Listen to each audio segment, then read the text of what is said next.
जय हिंद दोस्तों, स्वागत है आप सभी का उत्कर्ष 99 के इस यूट्यूब चैनल पे। दोस्तों, पिछले क्लास में हमने सम्राट अशोक के अभिलेखों के बारे में पढ़ना प्रारंभ किया था और इसी क्रम में आज हमें सम्राट अशोक के लघु शिलालेखों के संबंध में पढ़ना है। लघु शिलालेख के पश्चात हम देखेंगे स्तंभ लेख, स्तंभ लेख के पश्चात गुहा लेख। यदि हम देखें तो सम्राट अशोक के जीवन के संबंध में हमें मुख्यतः जानकारी उनके अभिलेखों से प्राप्त होती है और सम्राट अशोक के अभिलेखों को 3 वर्गों में विभाजित किया गया है। पहला शिलालेख और फिर स्तंभ लेख, स्तंभ लेख के पश्चात गुफा लेख या गुहा लेख। तो दोस्तों, पिछली क्लास में हमने सम्राट अशोक के बृहद शिलालेखों के संबंध में पढ़ा, जिसमें हमने देखा कि 14 लेख विभिन्न 8 अलग अलग स्थानों से प्राप्त हुए हैं और हमने प्रत्येक लेख के बारे में यह भी देखा कि किस लेख में क्या उल्लेख किया गया है। और आज हमें सम्राट अशोक के लघु शिलालेखों के बारे में पढ़ना है। तो दोस्तों, लघु शिलालेख से हमें मुख्यतः उनके व्यक्तिगत जीवन के संबंध में जानकारी प्राप्त होती है। इस संबंध में दोस्तों, तो व्यक्तिगत जीवन के संबंध में तो याद रखिएगा, बृहद शिलालेखों से हमें अशोक के धर्म और प्रशासन के संबंध में जानकारी प्राप्त होती है और लघु शिलालेख से हमें उनके व्यक्तिगत जीवन के संबंध में जानकारी प्राप्त होती है। और इसके अतिरिक्त हम स्तंभ लेख देखें तो बृहद स्तंभ लेख से भी हमें धर्म और प्रशासन के संबंध में जानकारी प्राप्त होगी और जबकि लघु स्तंभ लेख में हमें सम्राट अशोक की आदेश या राज घोषणाओं का उल्लेख मिलता है। तो चलिए प्रारंभ करते हैं। तो सबसे पहले हम देखेंगे लघु शिलालेख। मैंने पहले ही बोला है, लघु शिलालेखों से सम्राट अशोक के व्यक्तिगत जीवन के संबंध में जानकारी प्राप्त होती है। और इसी क्रम में हम देखें तो मास्की लघु शिलालेख। दोस्तों, ये कर्नाटक से प्राप्त हुआ है, कर्नाटक से मास्की लघु स्तंभ लेख, लघु शिलालेख। और इसमें सम्राट अशोक ने स्वयं को बुद्ध शाक्त कहा है और अशोक का नाम भी हमें इसी अभिलेख में प्राप्त होता है और अशोक इसमें स्वयं को बुद्ध का उपासक भी कहता है। तो इस अभिलेख से मुख्यतः हमें 3 जानकारियां प्राप्त होती हैं। पहला, यह स्वयं को बुद्ध का उपासक कहता है इसी अभिलेख में। तो पूछा जा सकता है कि सम्राट अशोक ने स्वयं को बुद्ध का उपासक कहा है, ऐसा हमें उसके किस अभिलेख से जानकारी प्राप्त होती है। तो दोस्तों, क्या होगा, तो मास्की लघु शिलालेख। और बुद्ध ने स्वयं को इसी अभिलेख में बुद्ध का उपासक भी कहा है और अशोक का नाम इस अभिलेख में भी अशोक मिलता है। दोस्तों, याद रखिएगा, सम्राट अशोक का अशोक नाम मुख्यतः 5 अभिलेखों में प्राप्त होता है। 5 अभिलेख कौन कौन से हैं तो देखेंगे इधर। पहला तो ये मास्की है, जो कि कर्नाटक में ही मिलता है, मास्की। और इसके अलावा नेत्तूर, क्या है दोस्तों, नेत्तूर, उदयगोलम, गुर्जरा। कितने हो गए? 4 दोस्तों। नेत्तूर, मास्की, नेत्तूर, उदयगोलम, ये तीनों अभी कर्नाटक में हैं। और चौथा है दोस्तों सन्नाती, सन्नाती भी कर्नाटक में है।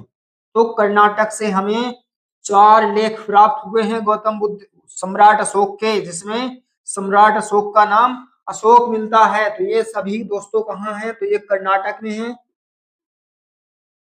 और जबकि ये गुर्जरा दोस्तों, ये मध्य प्रदेश के दतिया जिले में है, एमपी से। तो हमें सम्राट अशोक का अशोक नाम मुख्यतः 5 अभिलेखों में प्राप्त होता है, सन्नाती, मास्की, उदयगोलम और गुर्जरा, जो कि मध्य प्रदेश से प्राप्त होता है। तो मुख्यतः 5 अभिलेख हैं जिसमें सम्राट अशोक का अशोक नाम उल्लेख है। इसके अतिरिक्त हम देखें तो भाबरू या विराट लघु शिलालेख, जो कि राजस्थान से प्राप्त होता है। और राजस्थान में भी कहां पर दोस्तों, तो जयपुर से। और माना जाता है कि इस अभिलेख में सम्राट अशोक ने स्वयं को मगधाधिराज प्रियदर्शी नरेश भी कहा है। और इसी अभिलेख से हमें यह जानकारी प्राप्त होती है कि सम्राट अशोक ने बुद्ध धर्म और संघ के प्रति आस्था भी प्रकट की। दोस्तों, जब हम बौद्ध धर्म का अध्ययन करेंगे तो गौतम बुद्ध कहते हैं कि सभी जगह दुख है, तो दुख का कारण भी है और इस कारण का निवारण भी है। और दोस्तों कहते हैं कि त्रिरत्न का पालन करके हम इस दुख से मुक्ति पाई जा सकती है। तो दोस्तों ये त्रिरत्न बुद्ध, धम्म और संघ हैं। तो दोस्तों इसी अभिलेख में सम्राट अशोक ने बुद्ध, धम्म और संघ के प्रति आस्था प्रकट की। और ये अभिलेख हमें जयपुर में मिलता है। जयपुर से, जयपुर कहाँ है दोस्तों? तो ये राजस्थान में है। और इसी अभिलेख में ये भी कहा गया है, सम्राट अशोक ने ये भी लिखवाया है कि जो बुद्ध ने कहा वही सत्य है। तो ऐसा हमें किस लघु शिलालेख से प्राप्त होता है? तो भाब्रू या बैराट लघु शिलालेख से। इसी क्रम में आगे देखें तो हमें एरीगुडी या लघु शिलालेख प्राप्त होता है आंध्र प्रदेश से। तो एरीगुडी लघु शिलालेख हमें आंध्र प्रदेश से प्राप्त होता है। यह सम्राट अशोक का एकमात्र शिलालेख या अभिलेख है जिसकी जो है लिपि दोस्तों विपरीत है सभी लेखों की। क्यों? क्योंकि इसकी लिपि दाएं से बाएं है, जबकि अन्य अभिलेखों की लिपियां बाएं से दाएं की ओर लिखी हुई हैं। तो पूछा जा सकता है सम्राट अशोक का एकमात्र अभिलेख जिसकी लिपि या लेखन शैली विपरीत दिशा में है, तो एरीगुडी अभिलेख जो कि आंध्र प्रदेश से प्राप्त होता है। इसके अतिरिक्त हम देखें तो सम्राट अशोक के अन्य लघु शिलालेख भी प्राप्त होते हैं, जिसमें मध्य प्रदेश से गुर्जरा जो कि मध्य प्रदेश के दतिया जिले से, रूपनाथ जो कि मध्य प्रदेश के जबलपुर जिले से, सारोमारो मध्य प्रदेश से ही प्राप्त होता है शहडोल जिले से, पान उड़ैया ये मध्य प्रदेश के सीहोर जिले से प्राप्त होता है। तो दोस्तों इसके अतिरिक्त 4 अन्य लघु शिलालेख प्राप्त हुए हैं जो कि चारों मध्य प्रदेश में स्थित हैं। कौन कौन से दोस्तों? ये गुर्जरा दतिया में है, रूपनाथ ये जबलपुर में प्राप्त हुआ है मध्य प्रदेश के, सारोमारो ये मध्य प्रदेश के शहडोल जिले से, पानगुड़ैया ये सीहोर जिले से। एक बार दोस्तों फिर कहता हूं मैं, सम्राट अशोक के संबंध में हमें मुख्यतः जानकारी उनके अभिलेखों से प्राप्त होती है। हमने देखा कल बृहत शिलालेख से हमें धम्म और प्रशासन के संबंध में, जबकि लघु शिलालेख से हमें उसके व्यक्तिगत जीवन के संबंध में जानकारी प्राप्त होती है। तो अभी हमने लघु शिलालेख देखें और आगे देखना है सम्राट अशोक के स्तंभ लेख। तो दोस्तों जिस तरह से शिलालेखों को 2 वर्गों में विभाजित किया गया था, इसी तरह स्तंभ लेख को भी हम 2 वर्गों में डिवाइड करके पढ़ेंगे। तो बृहद स्तंभ लेख जो कि इस साइड इस तरह ऊपर लिखा है मेरे पीछे, और लघु स्तंभ लेख। और तो दोस्तों बृहद स्तंभ लेख से हमें सम्राट अशोक के धम्म और प्रशासन के संबंध में जानकारी प्राप्त होती है। तो धम्म और प्रशासन के संबंध में हमें बृहद शिलालेख और बृहद स्तंभ लेख से, और जबकि लघु स्तंभ लेख से हमें सम्राट अशोक की राजघोषणाओं या आदेशों के संबंध में जानकारी प्राप्त होती है। तो हम देखें बृहद स्तंभ लेख में, तो पहला क्या है दोस्तों? दिल्ली मेरठ।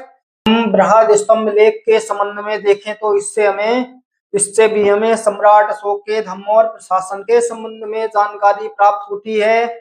और यदि हम देखें तो ये 7 लेखों का समूह है और 6 भिन्न भिन्न स्थानों से प्राप्त होते हैं। ये 6 भिन्न भिन्न स्थान कौन से हैं दोस्तों? तो यही अभिलेख हैं। जितने स्थान उतने ही बृहद स्तंभ लेख। जैसे देखेंगे हम, अभी बोला दोस्तों 7 लेख हैं, 7 लेखों का समूह है और 6 भिन्न भिन्न स्थानों से प्राप्त होते हैं। और ये 6 अलग अलग स्थान कौन से हैं? तो दिल्ली मेरठ, दिल्ली टोपरा और प्रयागराज कौशाम्बी, लौरिया नंदराज, लौरिया अहराज, रामपुरवा अभिलेख। तो देख सभी जगह दोस्तों कितने लेख होंगे? 1 2 3 4 5 6 7, 7 लेख इसमें, 7 इसमें, 7 इसमें, 7 इसमें, 7 इसमें। तो सभी जगह 7 लेख प्राप्त होंगे और 6 स्थानों पर हैं। क्या दोस्तों? बृहद स्तंभ लेख। तो हम बृहद स्तंभ लेख के संबंध में देखें तो हमें सम्राट अशोक के धम्म और प्रशासन के संबंध में जानकारी प्राप्त होती है। यदि हम पहला देखें तो दिल्ली मेरठ अभिलेख, यह दिल्ली मेरठ बृहद स्तंभ लेख। तो हम देखते हैं कि यह अभिलेख या यह स्तंभ लेख पहले मेरठ में था, जिसको तुगलक वंश के शासक या फिरोज शाह तुगलक द्वारा दिल्ली ले आया गया, इसलिए इसका नाम दिल्ली मेरठ अभिलेख पढ़ा। तो आगे देखें तो यही अभिलेख है जिसको सर्वप्रथम खोजा गया। तो कब खोजा गया दोस्तों? 1750 में टिफिन थेलर के द्वारा। दिल्ली मेरठ अभिलेख सर्वप्रथम खोजा गया, तो कब खोजा गया? 1750 में टिफिन थेलर के द्वारा खोजा गया अभिलेख है। स्टीफन थेलर के द्वारा। और आगे हम देखें तो दिल्ली टोपरा अभिलेख। दोस्तों ये अभिलेख पहले टोपरा में था, इसको भी तुगलक वंश के शासक फिरोज शाह तुगलक के द्वारा दिल्ली लाया गया। और ये एकमात्र लेख है दोस्तों जिसमें पूरे के पूरे 7 लेख उत्कीर्ण किए गए हैं। और ये दोस्तों सर्वप्रथम पढ़ा गया लेख है। तो किसने पढ़ा? तो सर्वप्रथम 1837 में जेम्स प्रिंसेस के द्वारा पढ़ा गया। किसके द्वारा दोस्तों? तो जेम्स प्रिंसेस के द्वारा पढ़ा गया। आगे हम देखें तो कौशाम्बी लेख क्या है दोस्तों? कौशाम्बी प्रयागराज लेख। यह कौशाम्बी प्रयागराज स्तंभ बृहद स्तंभ लेख। तो ये दोस्तों पहले कौशाम्बी में था। कौशाम्बी उत्तर प्रदेश में है। बाद में मुगल बादशाह अकबर के शासनकाल में अकबर के पुत्र जहांगीर द्वारा इसको प्रयागराज लाया गया। और ऐसा माना जाता है इस अभिलेख को रानी अभिलेख भी कहा जाता है। और इसी अभिलेख में हमें सम्राट अशोक की रानी कारुबाकी और पुत्र तीवर का एक साथ उल्लेख भी देखने को मिलता है। दोस्तों ये प्रयागराज कौशाम्बी स्तंभ लेख है, इसको रानी अभिलेख भी कहते हैं। क्या दोस्तों? रानी अभिलेख। कुछ चीजें लिखी नहीं है दोस्तों बोर्ड में। आगे देखें तो लौरिया नंदराज जो कि बिहार से प्राप्त होता है। लौरिया अहराज ये भी बिहार से और रामपुरवा भी बिहार से। तो दोस्तों ये कितने हुए? 6 बृहद स्तंभ लेख हैं जो कि 7 लेखों का समूह है। फिर बोलता हूं दोस्तों सभी जगह 7 लेख नहीं है, केवल दोस्तों दिल्ली और टोपरा बृहद स्तंभ लेख में ही खाली केवल 7 लेख उत्कीर्ण हैं और बाकी सभी के एक एक लेख नष्ट हो गए हैं। तो दोस्तों ये रहे सम्राट अशोक के बृहद स्तंभ लेख। आगे हमें देखना है लघु स्तंभ लेख। तो दोस्तों लघु स्तंभ लेख के संबंध में देखें तो हमें इससे अशोक की राजघोषणाओं या आदेशों के संबंध में जानकारी प्राप्त होती है। तो पहला देखें तो सांची में है दोस्तों सांची स्तूप। यदि हम लघु स्तंभ के संबंध में देखें तो हमें मध्य प्रदेश के रायसेन से हमें प्राप्त होता है। कौन सा दोस्तों? तो सांची करके है दोस्तों सांची लघु स्तंभ लेख जो कि मध्य प्रदेश के रायसेन से प्राप्त होता है। और हमें उत्तर प्रदेश से भी प्राप्त होता है। उत्तर प्रदेश में सारनाथ से दोस्तों सांची लघु स्तंभ लेख और सारनाथ लघु स्तंभ लेख दोनों में ही हमें उल्लेख मिलता है कि अशोक ने अपने महामात्रों को संघ भेद रोकने का आदेश दिया। दोस्तों आगे देखें इसी क्रम में तो हमें रुमिनदेई दोस्तों रुमिनदेई का एक नाम और प्राप्त होता है लुम्बिनी। लुम्बिनी क्या है दोस्तों? तो ये वही लुम्बिनी है जहां गौतम बुद्ध का जन्म हुआ था। ये वही लुम्बिनी है। तो ये रुमिनदेई दोस्तों या लुम्बिनी नेपाल में है। माना जाता है सम्राट अशोक ने राज्याभिषेक के 20वें वर्ष कब दोस्तों? राज्याभिषेक के 20वें वर्ष लुम्बिनी की यात्रा की और लुम्बिनी में जाकर धार्मिक कर को समाप्त कर दिया। कौन सा कर? तो धार्मिक कर है, उस कर का नाम है दोस्तों बलि। तो हम देखते हैं कि 20वें वर्ष सम्राट अशोक राज्याभिषेक के 20वें वर्ष सम्राट अशोक लुम्बिनी जाते हैं और धार्मिक कर बलि को समाप्त कर देंगे और इसके अतिरिक्त भाग को घटाकर 1/6 से 1/8 कर देंगे। दोस्तों यहाँ भाग का संबंध कर या टैक्स से है। ये कर अलग है भाग और धार्मिक कर बलि ये अलग है। दोनों तरह के करों में कुछ परिवर्तन किया। हम देखते हैं कि धार्मिक कर बलि को समाप्त कर दिया लुम्बिनी जाकर कब गए? तो राज्याभिषेक के 20वें वर्ष। और जो हम बोलते हैं कर या टैक्स तो उसको उस समय भाग कहा जाता था। तो भाग को घटाकर 1/6 से 1/8 कर दिया। आगे देखते हैं तो निगाली सागर भी जाते हैं दोस्तों। निगाली सागर भी हमें नेपाल में स्थित नेपाल में है निगाली सागर। और यहाँ भी उल्लेख है कि सम्राट अशोक ने अपने राज्याभिषेक के 14वें वर्ष निगाली सागर की यात्रा की और यहाँ कनक मुनि के स्तूप का संवर्धन भी करवाया। तो दोस्तों लिखा है सब कुछ, एक एक पॉइंट दोस्तों महत्वपूर्ण है। इसमें कोई भी शब्द ऐसा नहीं है जो महत्वपूर्ण ना हो। प्रतियोगी परीक्षाओं की दृष्टि से बहुत सोच समझ कर लिखा गया है दोस्तों। तो हमने देखा सम्राट अशोक के बृहद स्तंभ लेख और लघु स्तंभ लेख। ये है दोस्तों सांची लघु स्तंभ लेख से रायसेन एमपी में है। संघ को भेद रोकने का आदेश दिया अपने महामात्रों को। और सारनाथ से भी हमें यही जानकारी प्राप्त होती है।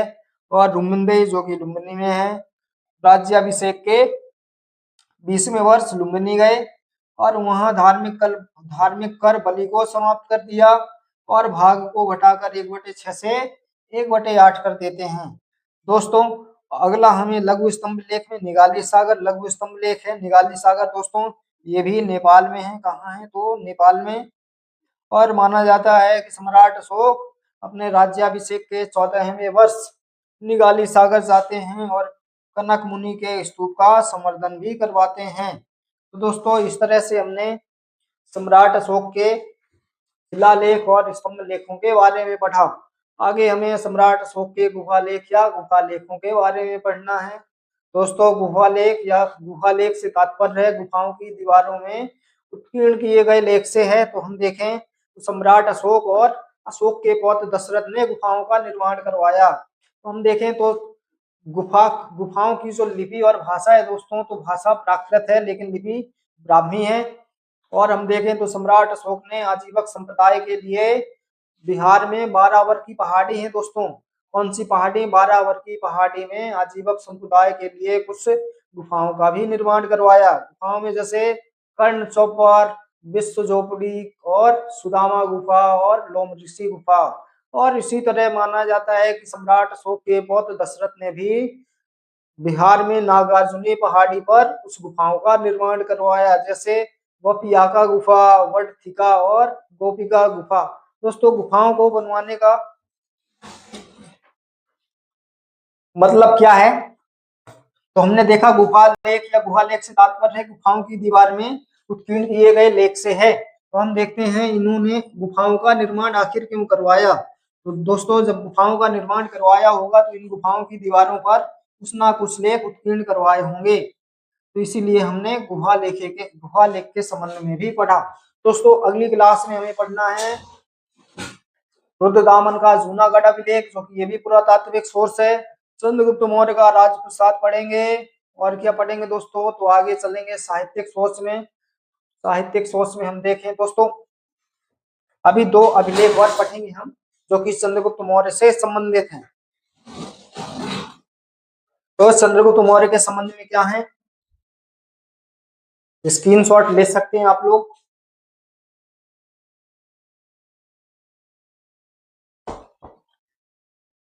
दोस्तों चंद्रगुप्त मौर्य के संबंध में हमें 2 अभिलेखों को और पढ़ना है। तो अभी देखेंगे महास्थान अभिलेख। पहला क्या है दोस्तों? महास्थान अभिलेख। महास्थान अभिलेख जो कि हमें बंगाल से प्राप्त होता है। और इसमें क्या उल्लेख किया गया है? अकाल पड़ने पर राज द्वारा अनाज वितरित करना या अनाज वितरण का उल्लेख प्राप्त होता है। और एक प्राप्त होता है दोस्तों उत्तर प्रदेश से। कौन सा विलेख? तो सौगारा विलेख। सौगारा अभिलेख ये दोस्तों यूपी में है। भाषा प्राकृत और लिपि ब्राह्मी है। और इससे भी हमें अनाज वितरण का साक्ष्य प्राप्त होता है जब राज्य में अकाल पड़ा। लिखेंगे अनाज वितरण का साक्ष्य। और साथ में हमें सौगारा अभिलेख से मौर्य काल में स्थानीय स्वशासन या स्थानीय नगरों के संबंध में भी हमें जानकारी प्राप्त होती है। स्थानीय नगरों की जानकारी। दोस्तों ये दोनों ही अभिलेख, चाहे महास्थान अभिलेख हो या सौगारा अभिलेख हो, ये दोनों ही अभिलेख चंद्रगुप्त मौर्य से संबंधित हैं। तो किससे दोस्तों? चंद्रगुप्त मौर्य से। दोस्तों एकमात्र ऐसा अभिलेख है जिसमें सम्राट अशोक के साथ चंद्रगुप्त मौर्य दोनों का उल्लेख मिलता है। तो कौन सा अभिलेख है? तो दोस्तों रुद्रदामन का जूनागढ़ अभिलेख, जो कि हम इसको कल पढ़ेंगे। तो कौन सा है दोस्तों? रुद्रदामन का जूनागढ़ अभिलेख 150 एडी का है। शासक हुए हैं रुद्रदामन, इनका है। तो हम इसके संबंध में कल पढ़ेंगे। तो आज यहीं समाप्त करते हैं, मिलते हैं कल हम रुद्रदामन के जूनागढ़ के अभिलेख के बारे में पढ़ेंगे, चंद्रगुप्त मौर्य का राजप्रसाद देखेंगे। और इसके अतिरिक्त हम यदि साहित्यिक सोच में देखें तो हम देखेंगे कौटिल्य का अर्थशास्त्र, मुद्रा राक्षस, हेमचंद की परिशिष्ट प्रमाण और दोस्तों देखें तो बृहत कथा कोश, बृहत कथा मंजरी और दोस्तों भद्रबाहु की कल्पसूत्र। और हम इसके पश्चात देखेंगे विदेशी यात्रियों में तो महत्वपूर्ण है दोस्तों मेगास्थनीज की इंडिका। और इसके अलावा एरियन, प्लिनी